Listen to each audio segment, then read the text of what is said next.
Hey Wargamers, welcome back. Purple Druid here, and today we are going to go over a brief introduction to how we're going to do dungeon delving in the Kal-Arath solo gaming Druid Quest development project here. So, just as a quick reminder, we're using Kal-Arath solo rules for hex exploration. We're using my own campaign rules for terrain generation. We're starting in the village of High Fork here. The group has traveled into the mountains in search of a particular location, a tomb that Morpan the historian, which I've got some figures here, has discovered.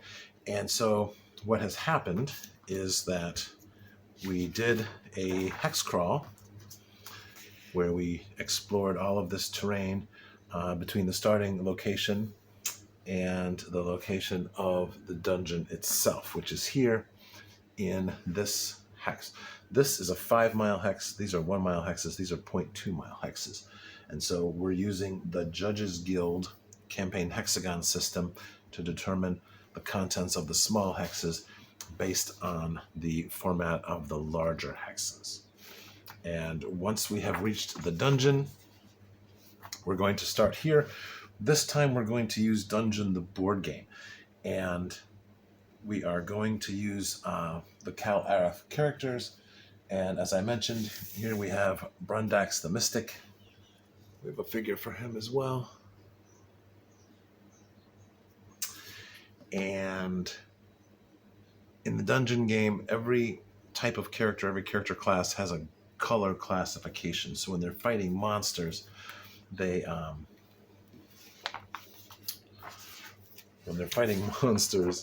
monsters are more or less difficult to hit depending on the type of character. So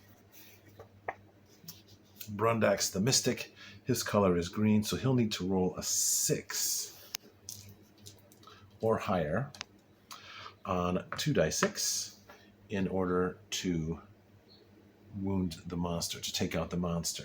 Now, let's see here. We also have Lorgan, the warrior, and his color is red, so he only needs to roll a 3. So skeletons are obviously easier to kill for warriors, harder to kill for the mystic and the historian. So that's how that's going to work. We will be using, as I said, the dungeon combat rules. I also made some little treasure tokens. These are based on the treasure charts in Kal-Arath. So, and also from the dungeon treasures as well. So we've got a steel dagger, we've got a hoard of coins, we've got a silver casket, we've got some ointment. This is Jarum ointment, which restores D6 hit points, a silver cup, silver trinkets, and so on. So these treasures will be randomly determined based on the monsters. And so what we'll do as we travel through the dungeon,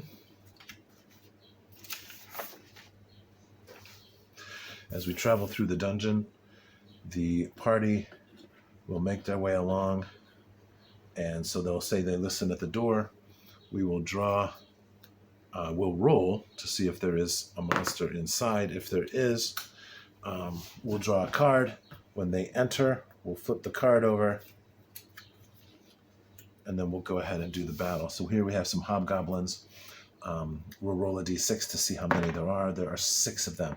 So the 4 characters will need to fight 6 hobgoblins, and then we'll go ahead and work it from there. So that's how that's going to work. We're going to go ahead and get started in just a little bit. And as always, thanks for watching. Have a great day, and keep on gaming.